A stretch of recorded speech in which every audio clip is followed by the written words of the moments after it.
catalyzed fusion.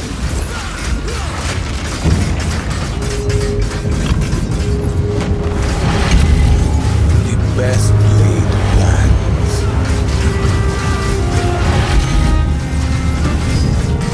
Simple.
Welcome back, you filthy exiles. So I am finally on track with understanding how to make builds in this game, and we are going full Jorgen mode and making really tanky shit now. So basically how this build works, just as a bit of a precursor to what we're going to talk about in the video, is we stack tons of evasion, right? An absolute metric ton. So basically we have what we can see here, evasion ratings 11,000, but in actuality it's much higher than that. So we use a node called acrobatics, which basically gives us, we can dodge everything, including spells, everything, right? So we get 70% less evasion rating. So in actuality, our true evasion is actually 37,721, right? So we use this node to basically get dodge to everything, which is what you saw in the B-roll. This thing can basically face tank most bosses, except the Trial Master, because I was lazy and I did not actively dodge his AoE. If I just stepped out of his AoE, walked back in, I'd have been fine. That one's on me. Anyway, so how does this build work? So back to the video, and I'll put a link in the description of the diary. One, basically we set out to use 2 maces, right? And that's exactly what we're doing. Now the cost of this build is now like 10 or 12 divine based on the gear in the current market. Because there's an artificial inflator in the market, it's not helping the situation. But basically the way that you get this working is by stacking a ton of gem level, and then what we basically want to do is then put in as much attack damage as we possibly can. But where the boss damage comes from is not actually from anything conventional, we actually use all of our jewels have increased damage with hits against rare and unique enemies on every single jewel that's in the build, right? And we also use increased evasion as well and everything else. Basically, we're just like abusing the jewel system. So we have, I think, I've got the POB, and yes, we're back to using POB. We've got like 6 jewels that give us at least like 20%, right? So, you know, 120% extra boss damage. And then we get increased boss damage from this node up here called Serrated Edges. So we get another 30%. And if we were to level up further, we could take it to down here and we get increased attack speed and increased damage again against bosses by 25%. So it's just a case of like constantly tuning it up. Now, the other mechanic that makes us really strong when we're being surrounded by enemies is the in the thick of it and thrill of battle. So we do use the surround stats. Fundamentally, like, if you were to use this with a shield and put a two-hander on this and make this work somehow, get the DPS up on the more single hit style gameplays like 1-2 shot and stuff like that, this would be almost immortal as a life-based sort of character. Now, to get over AoE and clear speed, so clear speed on this build is pretty bad. We basically have to use, in Mace Strike, we've got to use Armor Explosion and Splinter, and then there's a 10% chance that Zealous Inquisition will pop, and that'll basically just explode the whole screen when an enemy dies, right? The problem with this is it's relatively unreliable. Despite it scales as you level up, 10% just isn't enough. If this was like 25%, this would feel really, really good, and it'd be even more fun. But in the meantime, we've still got to get our last Ascendancy, which will probably take Witchbane. So this will give us a ton more damage on bosses and everything else, and that'll increase our clear speed. The other thing is we're currently not a 6-link setup, so once we get this, we'll add Heft. This will give us like at least 20 to 30% increase in total damage, and that'll increase our clear speed as well. For T15s, have basically become easy mode. Now, a few other things on the build. We get rid of ailments and everything using Time of Need. So obviously Time of Need just like cleanses your character, gets rid of all curses and elemental ailments, and gives you a ton of life back.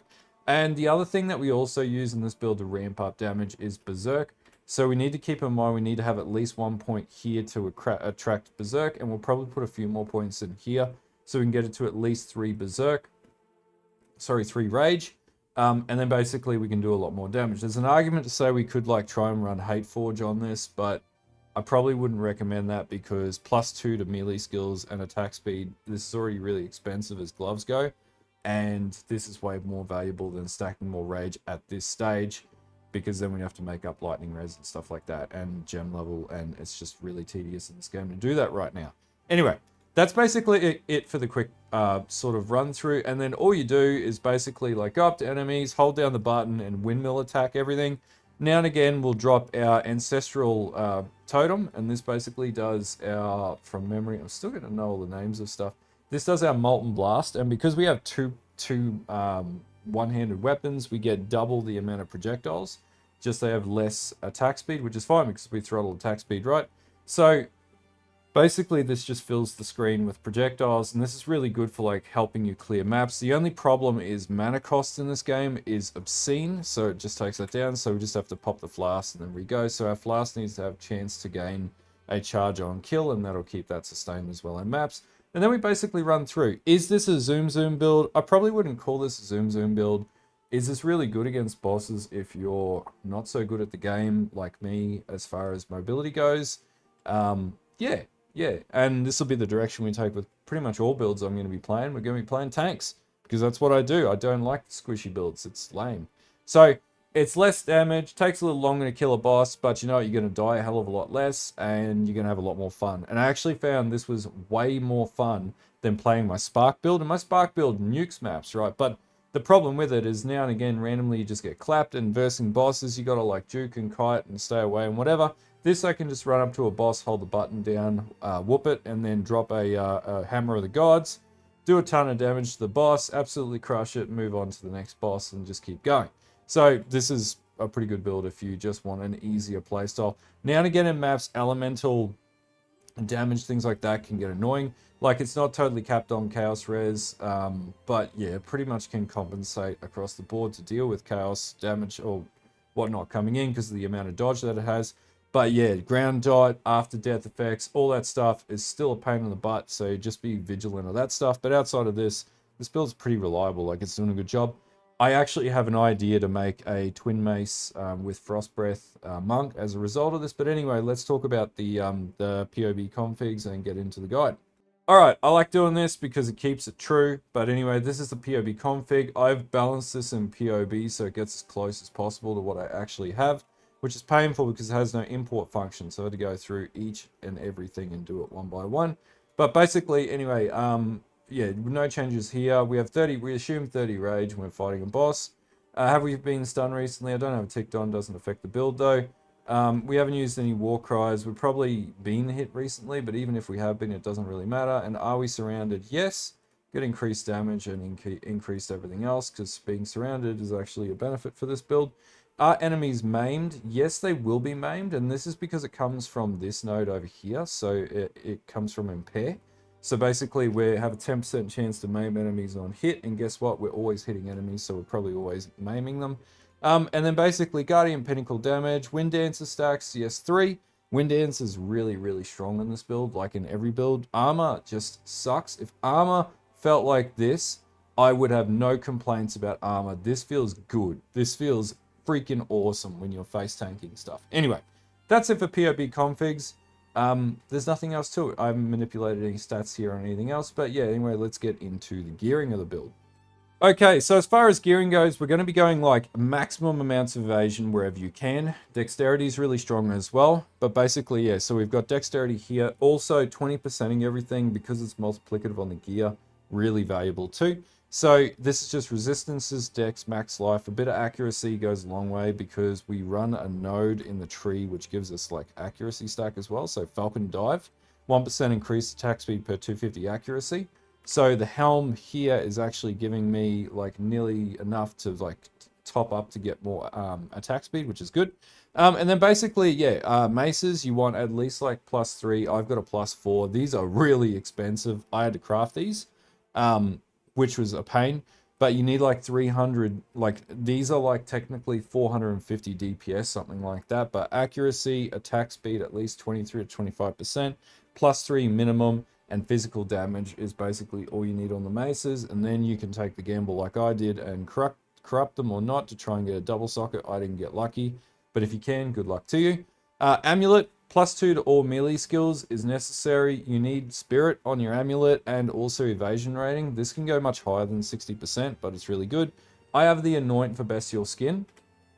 This means I save 2 points in the tree and I get 100% increased evasion rating from my equipped armor. So this is actually really useful. This build is designed to tank stuff. It's not about throttling damage, right? So it's about being defensive, and that's why I've got that in there. So this works really well for my build. Then my rings are basically iron rings. You want added physical damage in every circumstance. Chaos res or any res where you can, and any other stats you need. I don't have any rarity in this build, and this is why I don't like rarity stacking, because I don't have space for rarity to make this work. I don't have rarity. I just can't have it. Anyway, chest piece. We have a 2000 evasion chest piece. Don't ask me how I lucked out and got an implicit evasion rating roll with corruption, but I did. These go for anywhere from 3 to 5 divs, but I basically just started with a pretty good rolled chest, and then I just gambled it essentially. At the end of that, that's all that you can really do with crafting in this game right now. Gloves, you need +2 to all melee skills. Attack speed, if you can get it. If you can't, don't stress too much. Evasion rating and then resistance, and then I've corrupted this and I didn't luck out so much. Now belt is just resistances, life regeneration, flat life, and strength. And my boots, obviously minimum 30% movement speed, evasion rating, resistances. I lucked out and got 51% reduced stun duration. But if you can't get that, don't stress too much. Your flask you want to have generating when you kill stuff. My life flask isn't very good right now. It needs to be changed. But yeah, my mana flask is okay. And also I have a stone charm, which means I can't be stunned easily as well, which is quite useful. So yeah, that's basically it for the gearing on this build.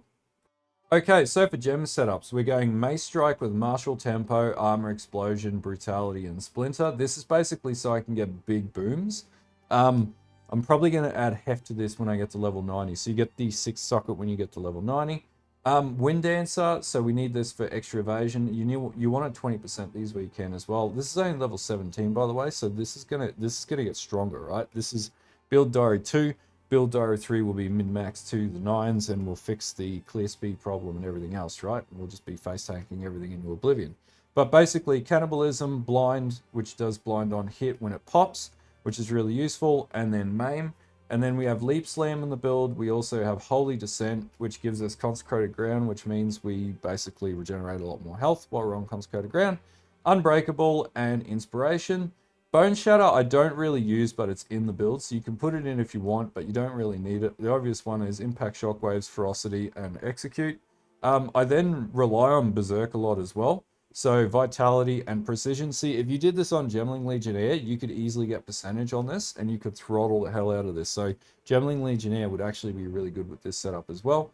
Hammer of the Gods is my like damage dealer. So basically, I have Hammer of the Gods, Rage Forged, Heavy Swing, Inevitable Critical, and Fist of War. I use Rage Forge because you consume 10 rage if possible to deal an additional 35% damage. Then Time of Need, really useful to keep you alive when you're face tanking. So we run Clarity and Fast Forward, and 20% that. And then for like our assist when we're clearing maps, we have Ancestral Warrior Totem, we have Increased Physical Mastery, we have Molten Blast, we have Scattershot, and Font of Blood. You could also put Font of Rage, and this would work as well. But that's it for skills, right? It's really straightforward. It has like almost no mana management in the build, stuff like that. It's made for just like jumping in the game and having a bit of fun. As I said, I'm going to try and do an ice version of this on the Monk with Herald stacking, and that should be pretty powerful. But yeah, that's it for the gem setups. Okay, so for the pathing tree, so first of all, ascendancy-wise, you want to always grab Zealous Inquisition first. This is OP.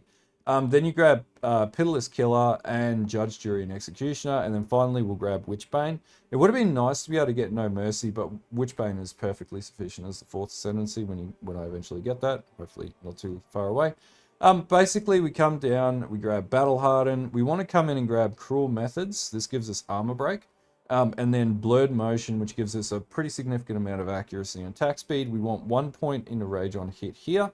Then we'll come down and we'll grab Reaving and Impair. This gives us Maim and a ton of attack speed. And then we need Beef because all good builds need beef in them. Then we come back down, we grab After Image. This gives us this flat 8% increased chance to evade, which gives us 4% dodge. No, it's like 2% dodge, 1.5 to 2% dodge. And then we come down, we grab the In the Thick of It and Thriller Battle. This gives us 20% increased attack speed while surrounded and 2.5% life regeneration.